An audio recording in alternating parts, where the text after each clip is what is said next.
ನಮಸ್ಕಾರ ಸ್ನೇಹಿತರೆ, ನಾವು ಈ ದಿನ ಹೋಗ್ತಿರುವಂತ ಜಾಗ ಬಂದು ನಂಜನಗೂಡು. ಇದನ್ನ ದಕ್ಷಿಣ ಕಾಶಿ ಎಂದು ಸಹ ಕರೆಯುತ್ತಾರೆ. ಇದು ಮೈಸೂರು ಡಿಸ್ಟಿಕ್ ಅಲ್ಲಿ ಬರುತ್ತೆ. ಇದಕ್ಕೆ ನಾವು ಹೋಗ್ತಿರೋದು ಬಂದು ಹೊಸಕೋಟೆಯಿಂದ 191 ಕಿಲೋಮೀಟರ್ಸ್ ಆಗುತ್ತೆ. ಮೆಜೆಸ್ಟಿಕ್ ಇಂದ 163, ಮತ್ತೆ ಮೈಸೂರಿಂದ ಹೇಳೋದಾದ್ರೆ 25 ಕಿಲೋಮೀಟರ್ಸ್ ಅಷ್ಟೇ. ಬನ್ನಿ ಹೋಗಿ ನಂಜುಂಡೇಶ್ವರನ ದರ್ಶನ ಮಾಡಿ ಬರೋಣ.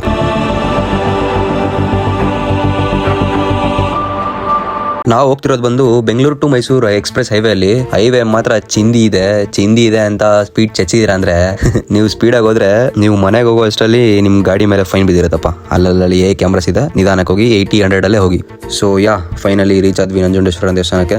ನೋಡಿ ಇದೇ ಪಾರ್ಕಿಂಗು, ಇಲ್ಲೇ ನಮ್ಮ ವೆಹಿಕಲ್ಸ್ ನ ಪಾರ್ಕ್ ಮಾಡ್ಬೇಕು. ನೋಡಿ ಇಲ್ಲಿ ದೇವ್ರಿಗೆ ಮುಡಿ ಕೊಡೋರು ಮುಡಿ ಕೊಡ್ಬೋದು. ಒಬ್ರಿಗೆ 150 ಏನೋ ಚಾರ್ಜ್ ಮಾಡ್ತಾರೆ. ಅಲ್ಲ, ಈ ದೇವ್ರಿಗೆ ಕೂದಲು ಏನಕ್ಕೆ ಕೊಡ್ಬೇಕು ಅಂತ, ಕೂದಲು ಮತ್ತೆ ಬೆಳೆಯುತ್ತೆ ಅಂತ ಗೊತ್ತಿರುತ್ತೆ, ಅದಕ್ಕೋಸ್ಕರ ಕೂದಲು ಕೊಡ್ತಾರೆ. ಅದೇ ಕೈಯ ಕಾಲ ಕೊಡ್ಲಿ ನೋಡೋಣ ಭಕ್ತರು. ಎಲ್ಲಾ ಬಿಸ್ನೆಸ್ ಕಂಟ್ರಿ. ನೋಡಿ ಇದು ಬಂದು ಕಪಿಲಾ ನದಿ. ಈ ಕಪಿಲಾ ನದಿ ತೀರದಲ್ಲಿ ದೇವಸ್ಥಾನ ಇರುವಂತದ್ದು. ಇಲ್ಲಿ ಭಕ್ತಾದಿಗಳು ಸ್ನಾನ ಮಾಡಿದ್ರೆ ಅವರ ಪಾಪ ಎಲ್ಲ ಪರಿಹಾರ ಆಗುತ್ತೆ ಅಂತ ಒಂದು ನಂಬಿಕೆ. ಜಾಗ ಮಾತ್ರ ನೋಡೋಕೆ ಪೀಸ್ ಆಗಿ ಅದ್ಭುತವಾಗಿದೆ. ಇಲ್ಲಿ ಯಾವುದೇ ಗಲೀಜು ಅದು ಇದು ಹಾಕಿ ಹಾಳು ಮಾಡ್ಬಿಟ್ರಪ್ಪ ಅಷ್ಟೇ. ಈಗ ನಾವು ಹೋಗ್ತಿರೋದು ಶ್ರೀಕಂಠೇಶ್ವರ ಸ್ವಾಮಿ ದೇವಾಲಯಕ್ಕೆ. ಬನ್ನಿ ಹೋಗೋಣ. ನೋಡಿ ಇಲ್ಲಿಂದ ಗೋಪುರ ಕಾಣಿಸಿದೆ.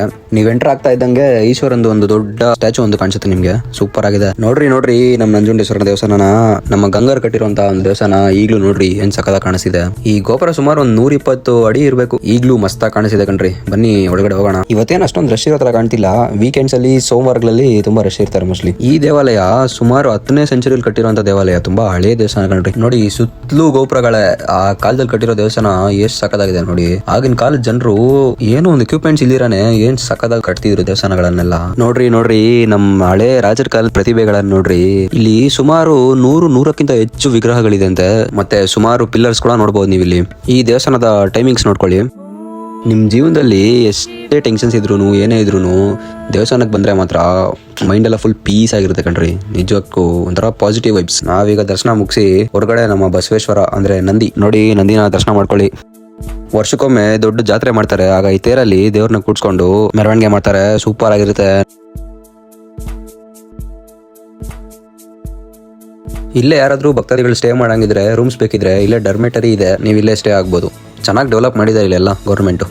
ನಂಜುಂಡೇಶ್ವರನ ದರ್ಶನ ಆದಮೇಲೆ ನೆಕ್ಸ್ಟ್ ಪರಶುರಾಮನ ದರ್ಶನ ಮಾಡ್ಕೊಂಡ್ರೆ ಒಳ್ಳೇದಾಗುತ್ತೆ ಅನ್ನೋದೊಂದು ನಂಬಿಕೆ. ಸೊ ನಾವು ಈಗ ಹೋಗ್ತಿರೋದು ಬಂದು ಪರಶುರಾಮನ ದೇವಸ್ಥಾನಕ್ಕೆ. ಇದು ಆಲ್ಮೋಸ್ಟ್ ಅಲ್ಲಿಂದ ಒಂದು 1 ಕಿಲೋಮೀಟರ್ ಏನೋ ಇದೆ ಅಷ್ಟೇ. ಸೊ ಈ ದೇವಸ್ಥಾನ ಬಂದು ಬೆಳಗ್ಗೆ 8ರಿಂದ 12 ಮತ್ತು ಸಂಜೆ 4ರಿಂದ 6 ಗಂಟೆ ತನಕ ಓಪನ್ ಇರುತ್ತೆ. ಇಲ್ಲೂ ತುಂಬ ಪೀಸ್ ಆಗಿದೆ ಜಾಗ ಅಂತೂ. ನೋಡಿ ಇದು ಬಂದು ದೇವಸ್ಥಾನದ ಒಂದು ಕಲ್ಯಾಣಿ. ಫ್ಯಾಮಿಲಿ ಜೊತೆ ಮೈಸೂರು ಕಡೆ ಏನಾದರೂ ಬರ್ತಿದ್ರೆ ಈ ದೇವಸ್ಥಾನ ಪ್ಲಾನ್ ಮಾಡ್ಕೊಳ್ಳಿ. ಸೂಪರ್ ಆಗಿದೆ ನಿಜಕ್ಕೂ. ನೇಚರ್ ಅಂತೂ ಸಖತ್ತಾಗಿದೆ. ನದಿ ಪಕ್ಕದಲ್ಲೇ ದೇವಸ್ಥಾನ. ತುಂಬ ಪೀಸ್ ಆಗಿದೆ ಜಾಗ ಅಂತೂ ಕಣ್ರಿ. ಸೊ ನಿಮ್ಗೆ ಈ ದೇವಸ್ಥಾನದ ಬಗ್ಗೆ ಇನ್ನೂ ಏನಾದರೂ ಡೀಟೇಲ್ಸ್ ಗೊತ್ತಿದ್ರೆ ಕಮೆಂಟ್ ಮಾಡಿ. ನನ್ನ ಈ ಡೀಟೇಲಿಂಗ್ ಇಷ್ಟ ಆಗಿದ್ರೆ ಲೈಕ್ ಮಾಡಿ, ಇಲ್ಲ ಡಿಸ್ಲೈಕ್ ಮಾಡಿ, ಏನೋ ಮಾಡಿ. ನೆಕ್ಸ್ಟ್ ವೀಕ್ ಸಿಗೋಣ. Thank you.